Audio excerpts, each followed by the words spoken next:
छात्रों, आज की इस परिचर्चा में मैं अद्वैत वेदांत के भ्रम संबंधी विचार पर बात करूंगा। अद्वैत वेदांत के भ्रम संबंधी विचार को सद निर्वचनीय ख्यातिवाद के नाम से जाना जाता है, और अगर इसे विस्तार से हम कहें तो सत असत और निर्वचनीय ख्यातिवाद के नाम से अद्वैत वेदांत के भ्रम संबंधी विचार को जाना जाता है। भारतीय दर्शन में अलग अलग दार्शनिक परंपराओं में प्रमा, अप्रमा और प्रमाणों की संख्या को लेकर की मतैक्य नहीं है और मत विविधता है उसकी संख्या को लेकर के, लेकिन सभी संप्रदायों ने ज्ञान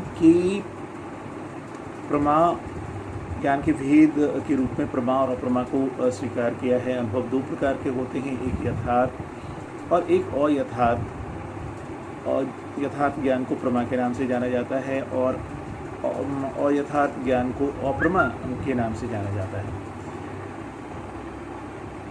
प्रमा के भी अनेक रूप हैं। प्रमाणों की संख्या के अनुरूप प्रमा के 6 रूप मुख्य रूप से माने जाते हैं, जिसे प्रत्यक्ष, अनुमिति, शाब्दी, उपमिति, अर्थापत्ति और अनुपलब्धि के रूप में जाना जाता है। उसी तरह से अप्रमा की संख्या को लेकर के भी भारतीय दार्शनिक परंपराएं एक मत नहीं हैं, यानी मत विविधता है। कुछ लोग स्मृति को एक अलग कोटि में रखते हैं, कुछ लोग इसे अप्रमा की कोटि में रखते हैं,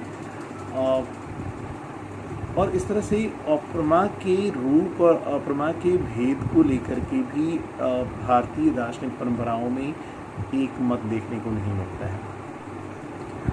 जैसा कि मैंने पहले भी बताया था कि अप्रमा के कई रूप देखने को मिलते हैं भारतीय दार्शनिक परंपराओं में, जैसे भ्रम, विपर्य भी उसे कहा जाता है, संशय, तर्क,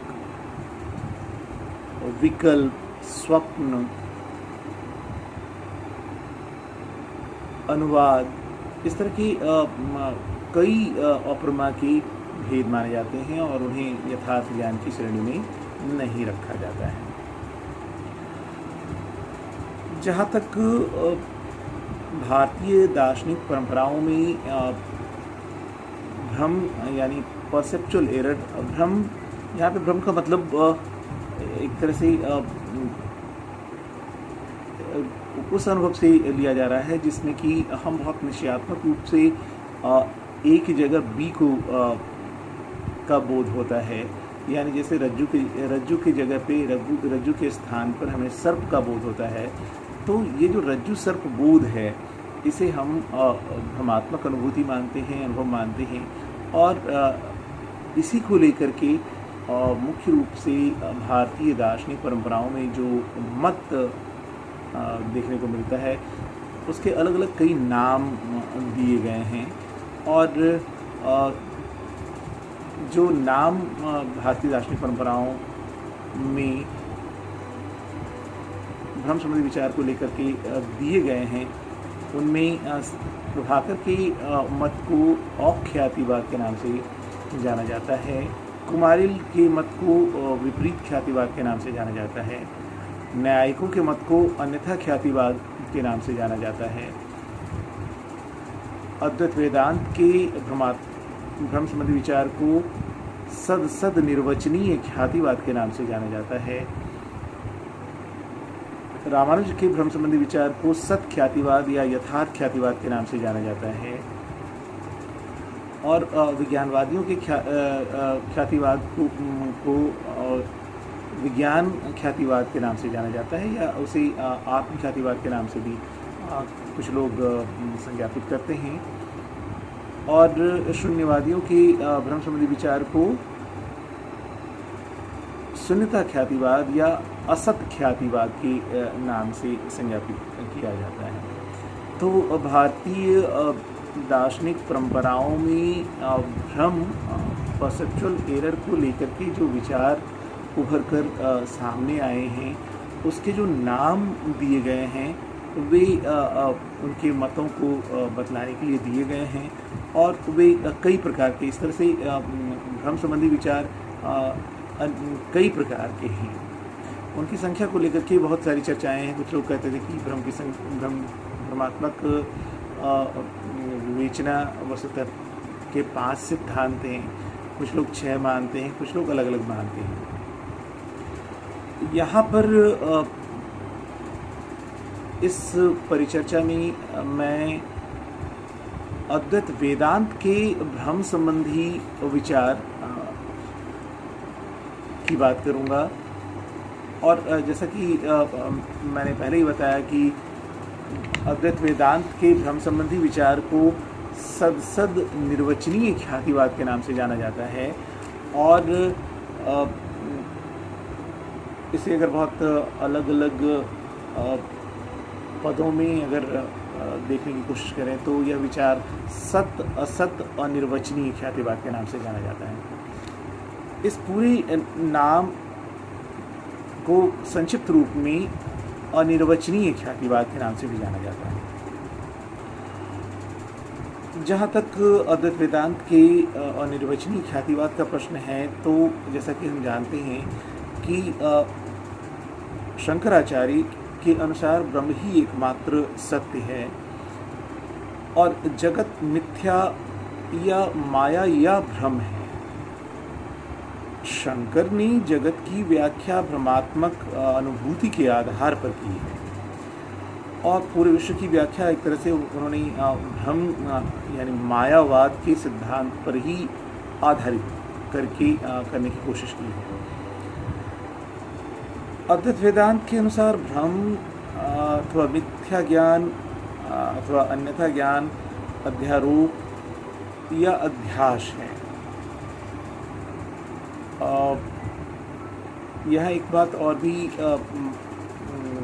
आपसे साझा करना चाहूँगा कि भ्रम संबंधी विचार को लेकर के 2 प्रकार की दृष्टि देखने को मिलती है। एक को नॉन एप्रीहेंशन के रूप में देखा जाता है और दूसरा सिद्धांत मिस एप्रीहेंशन के रूप में देखा जाता है। शंकराचार्य के विचार को किस कोटि में रखा जाए, नॉन एप्रीहेंशंस में रखा जाए या मिस एप्रीहेंशंस में रखा जाए, इसको लेकर के कुछ अलग तरह के ओपिनियन देखने को मिलते हैं।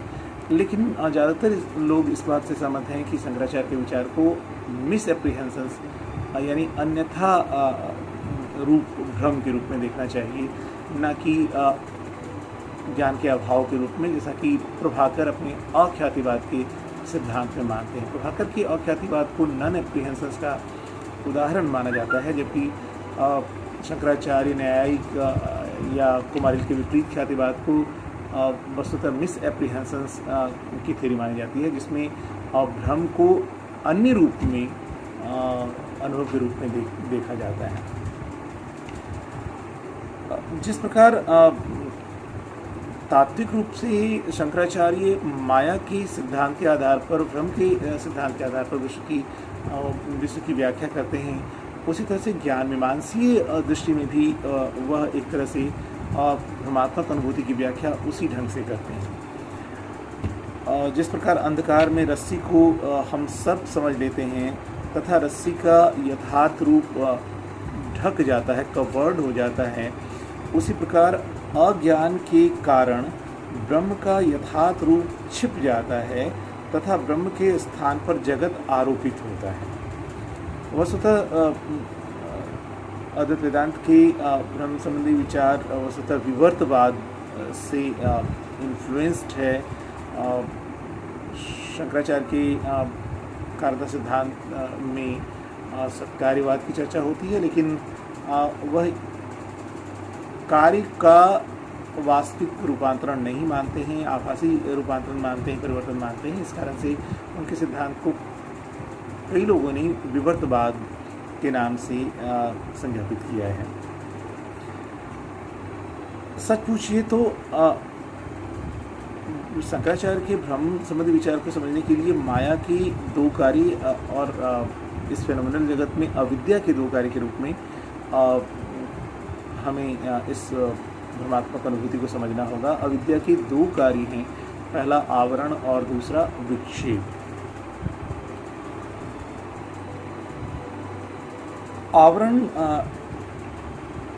आवरण रज्जु को अविद्या से ढक देती है। आवरण के कारण रज्जु के ऊपर एक आवरण हो जाता है, आवरण डाल देता है अविद्या एक आवरण डाल देती है, और विक्षेप के कारण वह उस रज्जु को सर्प के रूप में आभासित कराती है या उसकी प्रतीति होने लगती है। इसी तरह से शुक्ति और रजत वाले में शुक्ति को कवर्ड कर लिया जाता है और उसके जगह पे विक्षेप के कार्यों के कारण हमें शुक्ति की जगह पे रजत दिखाई देने लगता है। तो यहाँ पे क्या हो रहा है कि इन्हीं दो अविद्या और विक्षेप के कारण जो चीज़ हमें दिखनी चाहिए उस पर आवरण पड़ जाता है और उसके जगह पर कोई दूसरी चीज़ दिखने लगती है, और इसी रूप में वह भ्रम की व्याख्या शंकराचार्य अद्वैत वेदांत में करते हैं। सांप का आरोप करके उसकी प्रतीति रजत और सर्प के रूप में होने की बात जो है, यह एक भ्रमात्मक अनुभूति का एक बहुत महत्वपूर्ण उदाहरण माना जाता है।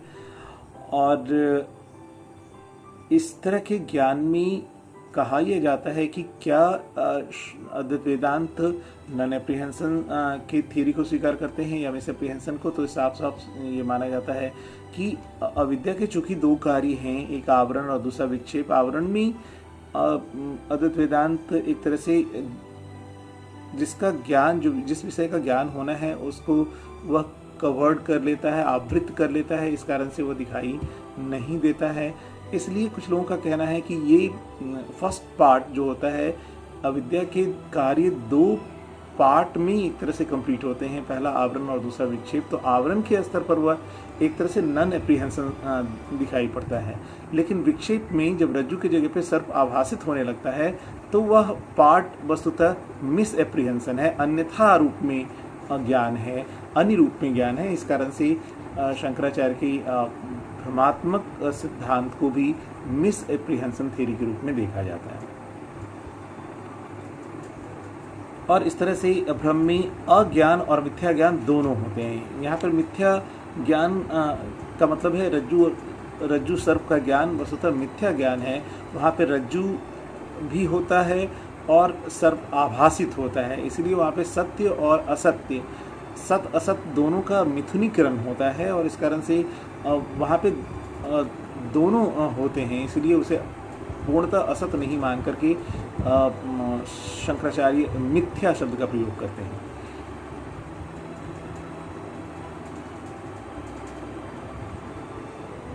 यहाँ पे अद्वैत वेदांत के शंकराचार्य के इस विचार को और भी बेहतर तरीके से समझने के लिए उनके अध्यास संबंधी विचार को भी जानना आवश्यक है। अध्यास के द्वारा जो वस्तु जहाँ नहीं है उसका आरोपण अध्यास कहा जाता है। दूसरे शब्दों में किसी वस्तु का उसके अतिरिक्त अन्य वस्तु या विषय के रूप में आभास का नाम ही अध्यास है।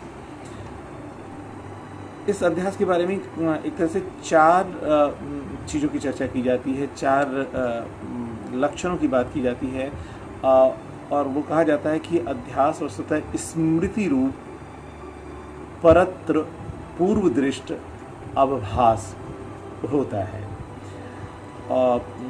कहा भी गया कि अध्यासो नाम स्मृति रूप परत्र पूर्व दृष्टावभास।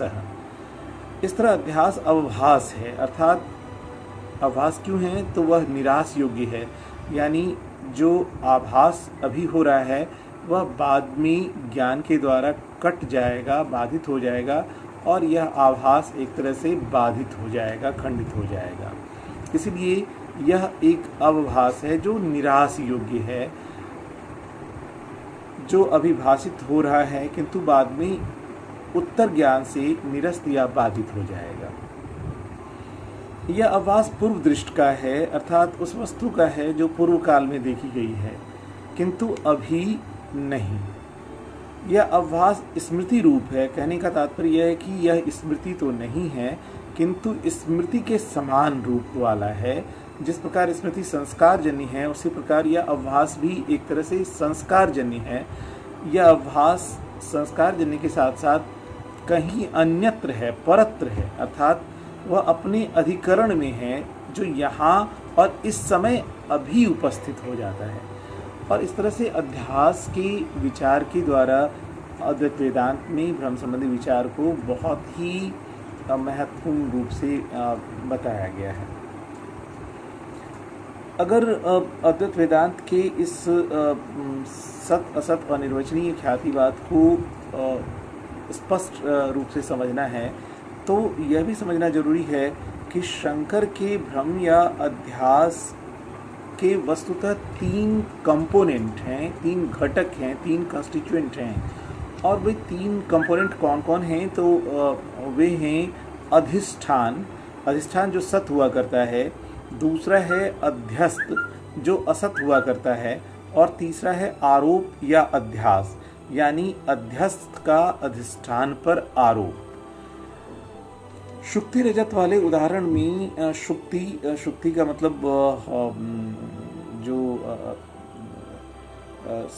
आप लोग सीप के रूप में जानते हैं, सीप जो समुद्र के किनारे पाया जाता है, वो शुक्ति यहाँ पर अधिष्ठान है। और उस शुक्ति के जगह पे शुक्ति सत्य वस्तु है और दृश्यमान है, लेकिन उस शुक्ति में, उस सीप में हमें रजत का अनुभव, कई बार उसके चमकीलापन और उसके उजलेपन के आधार पर हमें लगता है कि वह एक सिल्वर है, एक रजत है, और उस शुक्ति की जगह पे हमें रजत दिखाई देने लगता है। तो रजत क्या है? रजत अध्यस्त है, और इसी अध्यस्त का जब आरोप होता है वही आरोप अध्यास के नाम से जाना जाता है। तभी हमें रज्जु सर्प यानी सर्प के रूप में दिखाई देने लगता है, और शुक्ति जो है वो रजत के रूप में दिखाई देने लगता है। यहाँ यह भी बहुत महत्वपूर्ण है जानना कि यह आभास इतना प्रबल होता है, उसमें एक सामर्थ्य होता है कि वह अध्यस्त और अधिष्ठान दोनों को आइडेंटिकल बना देता है, दोनों में कोई डिफरेंस नहीं रहने देता है। जिस समय हम भ्रमात्मक अनुभूति में रहते हैं उस समय हमें इस बात का जरा सा भी बोध नहीं होता है कि यह सर्प नहीं रज्जु है या यह रजत नहीं शुक्ति है। ऐसा हमें जरा सा भी बोध या अनुभव या आभास नहीं होता है, भान नहीं होता है। और यह इतना पूर्ण तादाद में होता है कि भ्रम दशा में और ज्ञान की दशा में किसी जैसे एक ही प्रतीति होती है, दोनों की कभी नहीं। इस तरह से भ्रमात्मक अनुभव वस्तुतः एक निश्चयात्मक अनुभव भी है। निश्चयात्मक अनुभव का मतलब कि वहाँ पर कोई दो चीज़ों का बोध नहीं होता है। जिस समय हमें भ्रम होता है वहाँ पे केवल और केवल सर्प का बोध होता रहता है, रजत का बोध होता रहता है। वहाँ पर कभी भी हमें रज्जु या शुक्ति का एक अंश मात्र का भी हमें बोध नहीं हो पाता है, अनुभव नहीं हो पाता है। इसलिए भ्रम ज्ञान की तरह ही निश्चयात्मक माना जाता है। संशय में हमारी निश्चयात्मकता नहीं होती है। संशय में ज्ञान के दो विषयों पर हम एक तरह से मूव करते रहते हैं, दोलायमान रहते हैं। लेकिन भ्रमात्मक अनुभूति में हमारा निश्चयात्मक बोध होता है, बावजूद इसके ज्ञान जहाँ पर यथार्थ होता है, सत्य होता है, वहीं भ्रमात्मक अनुभूति असत होता है और अयथार्थ होता है, और दोनों के लक्षणों में अंतर होता है। लेकिन दोनों का निश्चयात्मक बोध होता है, संशयात्मक बोध नहीं होता है। इस तरह उसमें प्रतीति सामर्थ्य होता है। यह नितांत असत पदार्थ जैसे आकाश, पुष्प या शश्रृंग आदि की तरह प्रतीति सामर्थ्य शून्य ना होकर भिन्न है। प्रतीति सामर्थ्य यहाँ पे एक बहुत महत्वपूर्ण टर्म है। जो नॉन एग्जिस्टेंट होते हैं, जिनका एग्जिस्टेंस नहीं होता है, जैसे कहा जाता है अद्वैत वेदांत में उसे अलीक कहा जाता है, और जिसकी सत्ता नहीं होती है, उसमें और भ्रम में अंतर होता है। भ्रम में एक प्रतीति सामर्थ्य होता है, और प्रतीति सामर्थ्य में वह इतना प्रबल होता है कि उसके कारण से हम भागने लगते हैं। जब हमें सबका बोध होता है रज्जु के स्थान पर, तो हम भागने लगते हैं, कभी डंडे ढूंढने लगते हैं, लाइट टॉर्च ढूंढने लगते हैं, तो उसमें एक प्रतीति सामर्थ्य है। लेकिन जो नॉन एग्जिस्टेंट होते हैं उसमें कोई प्रवृत्ति सामर्थ्य नहीं होता है। जैसे शस्त्रृंग या आकाश पुष्प, या बहुत लॉजिकल शब्दों में कहें तो स्क्वायर सर्किल, जो चक्रीय होगा, जो वर्गाकार होगा, वह वृत्ताकार नहीं होगा, या बैरन मदर, जो बंध्या होंगी वो माँ नहीं होंगी। ये चीज़ें कम पूर्णतया असत होते हैं, उसमें कोई प्रतीति सामर्थ्य नहीं होता है। जहाँ तक शंकर का ब्रह्म सिद्धांत के नाम का प्रश्न है, तो इनके सिद्धांत को सत असत अनिर्वचनीय ख्यातिवाद या सद सद निर्वचनीय ख्यातिवाद के नाम से जाना जाता है। चूँकि शुक्ति रजत या रज्जु सर्प सत नहीं है। यहाँ पे एक मैंने शुरू में ही कहा कि भारतीय दार्शनिक परंपराओं में भ्रम संबंधी विचार को वस्तुतः तत्वमीमांसी विचार, ज्ञान मीमांसी विचार और मनोवैज्ञानिक पक्ष को शामिल करता है। तो यहाँ पे एक और पक्ष है जो कि भाषाई पक्ष है या तार्किक पक्ष है, कि आखिर इन भ्रमात्मक अनुभूति को स्पष्ट करने के लिए भाषाई स्तर पर तार्किक रूप से हम किस तरह की शब्दावली या पदावली का प्रयोग करेंगे। तो यहाँ पे रज्जु डैश सर्प ये बतलाता है कि ये भ्रमात्मक अनुभूति है, यानी रज्जु के स्थान पर जब हमें सर्प की अनुभूति होती है या सर्प का बोध होता है, तो इस तरह की चीज़ों को दिखलाने के लिए, भाषा में व्यक्त करने के लिए हम रज्जु और वहाँ पे एक डैश देते हैं और रजत लिखते हैं, और रज्जु और सर्प लिखते हैं। उसी तरह से शुक्ति और रजत लिखते हैं, और उसी रूप में हम भाषाई स्तर पर तार्किक रूप से इसे व्यक्त करने की कोशिश करते हैं।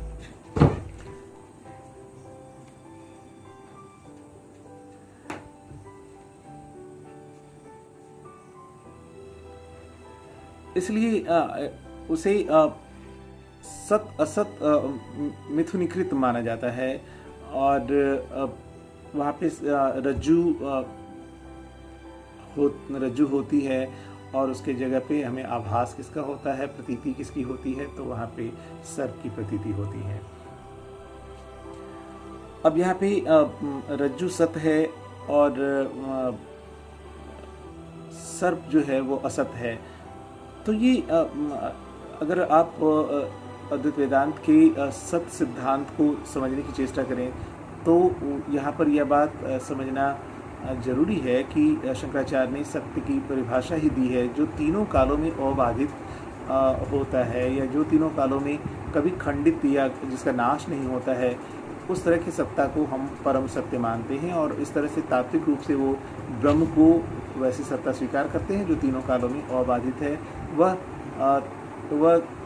काल और देश कालिक सत्ता नहीं है, बल्कि देश काल से परे है, और कारण कार्य की श्रृंखला से भी परे है, ट्रांसेंडेंटल रियलिटी है। उसी तरह से ज्ञान के क्रम में भी वो मानते हैं, जैसा कि बाद में आगे जाकर के अद्वैत वेदांत के ब्रह्म संबंधी विचार पर एक तरह से विश्लेषण करने के क्रम में केसी भट्टाचार्य ने भी एक तरह से बतलाया कि जिस भूतकाल में जिस रज्जु को हम सर्प समझ रहे हैं, भूतकाल में वो रज्जु ही थी, और जिस समय हमें भ्रम होता रहता है, वस्तुतः वहाँ पर वो भ्रम सर्प का हमें आभास तो होता है, बोध तो होता है, लेकिन वस्तुतः वहाँ पे विषय के रूप में रज्जु ही होती है। और जब लाइट लाने के बाद, आगे रोशनी लाने के बाद, डंडे उंडे लाने के बाद, जब हम पूरी तरह से पड़ताल करते हैं, तो पता चलता है कि वहाँ पे हमारा बोध कैसा है, तो वहाँ पर भी सर्प नहीं है, बल्कि हमें ये ज्ञात हो जाता है कि वो क्या है, तो वो रज्जु है। तो भूतकाल, वर्तमान काल और भविष्य काल, तीनों ही कालों में, भविष्य काल में जाकर के मुझे ये बोध होता है कि वस्तुतः जिसे हम सर्प समझ रहे हैं, वस्तुतः वह तो एक रज्जु ही है, और रज्जु तीनों कालों में विद्यमान है और वह तीनों कालों में कभी खंडित नहीं होता है। लेकिन सर्प का ज्ञान रोशनी लाने से, फिर डंडे से पीटने के बाद सर्प के नहीं मरने से, हमें अन्य कारणों से यह उसके अयथार्थता का बोध होता है। आपको ध्यान होगा कि मीमांसक और अद्वैत वेदांती दोनों ज्ञान की अप्रामाणिकता को लेकर के, ज्ञान की असत्यता को लेकर के, ज्ञान की असत्यता स्वतः आती है या अन्य चीज़ों पर निर्भर करती है, तो एक तरह से मीमांसक और अद्वैत वेदांती दोनों एक तरह से ज्ञान की अप्रामाणिकता को लेकर के परतःवादी हैं। वो मानते हैं कि ज्ञान के गलत होने का, या ज्ञान के अवैध होने का, या ज्ञान के असत्य होने का जो जांच है या जो प्रक्रिया है, वो प्रक्रिया वस्तुतः अन्य चीज़ों पर निर्भर करती है। इसीलिए ज्ञान की अप्रामाणिकता हमें अन्य चीज़ों से आती है, जबकि ज्ञान की प्रामाणिकता हमें स्वतः होती है। तो यहाँ पर भी ये बात है कि शंकराचार्य के ब्रह्म संबंधी विचार को सत असत अनिर्वचनीय ख्यातिवाद कहा जाता है। इसलिए कहा जाता है कि जिस समय हमें भ्रम होता है वहाँ पे रज्जु विद्यमान होती है और हमें सर्प आभासित होता है। रज्जु सत्य होता है और सर्प आभासित होता है, और वहाँ पे सत असत है। चूँकि ये सत असत दोनों एक साथ नहीं हो सकते हैं, भाषाई स्तर पर हम दोनों को एक लॉजिकल कंट्राडिक्शन है। अगर हम एक को सत्य कहें, एक एट द सेम टाइम अगर हम किसी को ट्रू और फॉल्स दोनों माने, तो यह एक लॉजिकल कंट्राडिक्शन है। ऐसा भाषाई स्तर पर कहना मुश्किल है। भाषाई स्तर पर या तो हम उसे ट्रू कहेंगे या फॉल्स कहेंगे, दोनों एक साथ नहीं कर सकते हैं। तो जिस समय हमें भ्रम होता है वहाँ पे रज्जु और सर्प दोनों हैं, सत्य और असत्य दोनों मिला हुआ है। सत्य हमें दिखाई नहीं पड़ रहा है, आभासित हमें सर्प हो रहा है। तो सर्प होता ही नहीं है वहाँ पे, लेकिन वह हमें असत्य होकर के भी दिखाई पड़ता है। उसमें प्रतीति सामर्थ्य होने के बावजूद भी वहाँ पर ये दोनों मिले जुले हैं। इसलिए दोनों को भाषाई रूप में सत असत एक साथ नहीं कह पाते हैं। इसीलिए उसे सत असत विलक्षण कहना ज़्यादा सही लगता है। और इस रूप में उसको व्यक्त करने के लिए कि भाषाई स्तर पर हम या तो सत्य कहेंगे या तो असत कहेंगे, क्योंकि वो सत असत दोनों स्थितियों को शामिल किए हुए रहता है। इसलिए उसे व्यक्त करने के लिए उन्होंने कहा कि यह एक ऐसी स्थिति है जिसे भाषा या वचनों में व्यक्त नहीं किया जा सकता है। इसीलिए उनके सिद्धांत, उनके भ्रम संबंधी विचार को अनिर्वचनीय ख्यातिवाद के नाम से जाना जाता है। तो यहाँ पे स्पष्ट है कि अधिष्ठान यानी रज्जु सर्प है जो सत्य है, अध्यस्त जो सर्प है वह असत है, और रज्जु सर्प दोनों से मिले जुले हुए हैं। इसलिए सत असत विलक्षण है, और उसे भाषा में या तो हम सत्य कहेंगे या असत कहेंगे, दोनों नहीं कह सकेंगे। इसीलिए उन्हें उस दशा को व्यक्त करने के लिए हम उन्हें अनिर्वचनीय कहते हैं, और इसीलिए अद्वैत वेदांत के भ्रम संबंधी विचार को सत असत अनिर्वचनीय ख्यातिवाद के नाम से जाना जाता है। यहाँ यह भी बतलाना प्रासंगिक लगता है कि शंकर ने रज्जु तथा जगत को मिथ्या घोषित किया है। रज्जु तथा जगत को मिथ्या घोषित किया है, लेकिन दोनों की स्थिति में भेद की ओर इशारा भी करते हैं, निर्देश भी देते हैं। उनके विचार में रस्सी और सर्प वाला जो उदाहरण है या जो भ्रम है वह वस्तुतः एक व्यक्तिगत भ्रम है। वह व्यक्तिगत भ्रम है, और एक ही समय में जब रज्जु को हम सर्प देखते होते हैं तो मुझे रज्जु सर्प के रूप में दिखाई पड़ता है, और हमारे दूसरे तरफ जो लोग खड़े हैं उन्हें वो रज्जु ही दिखाई पड़ता है। इस कारण से यह एक तरह से एक ऐसी भ्रम की स्थिति है जिसमें कि अलग अलग लोगों को अलग अलग अनुभूति होती है, और यह व्यक्तिगत अनुभूति होती है। अगर हमें वह सर्प के रूप में दिखाई पड़ रही है तो केवल हमें वो एक तरह से भ्रम के रूप में ग्रहण हो रहा है, लेकिन सामने वाले अगर उसे रज्जु के रूप में ही देख रहे हैं, उन्हें अगर पर्याप्त रोशनी है तो उन्हें रज्जु के रूप में ही दिखाई पड़ता है। इसलिए यह भ्रम वस्तुतः व्यक्तिगत भ्रम है। और एक और भी भ्रम है जिसे वो समष्टिगत भ्रम कहते हैं। एक समष्टिगत भ्रम होता है जिसमें सभी को वह विषय एक ही जैसा दिखाई पड़ता है। जैसे हमें पृथ्वी चपटी दिखाई पड़ती है, फ्लैट दिखाई पड़ती है। यह केवल हमें नहीं होता है बल्कि यह अनुभव हर एक व्यक्ति को होता है, और यह भ्रमात्मक अनुभूति चूँकि सबों को एक साथ एक जैसा ही होता है, इसीलिए इस तरह के भ्रम को एक तरह से समष्टिगत भ्रम कहते हैं। शंकराचार्य ने इन दोनों प्रकार के भ्रम की चर्चा की है कि भ्रम दो प्रकार का होता है, और वह सत असत विलक्षण यानी अनिर्वचनीय होता है। दोनों प्रकार के भ्रम, चाहे वो समष्टिगत हों या व्यक्तिगत हों, उनके लिए उन्होंने अलग अलग नाम भी बताया है। जो व्यक्तिगत भ्रम होते हैं उन्हें एक तरह से प्रतिभास कहा जाता है, और जो समष्टिगत भ्रम होते हैं उन्हें व्यवहार के नाम से संज्ञापित किया जाता है। और यही मत शंकर के या अद्वैत संबंधी विचार को सत असत अनिर्वचनीय ख्यातिवाद के नाम से जाना जाता है, जो वस्तुतः एक मिस एप्रीहेंशन के परसेप्चुअल थियरी के रूप में देखा गया है। और आज इतना ही। बहुत धैर्य से सुनने के लिए बहुत बहुत धन्यवाद।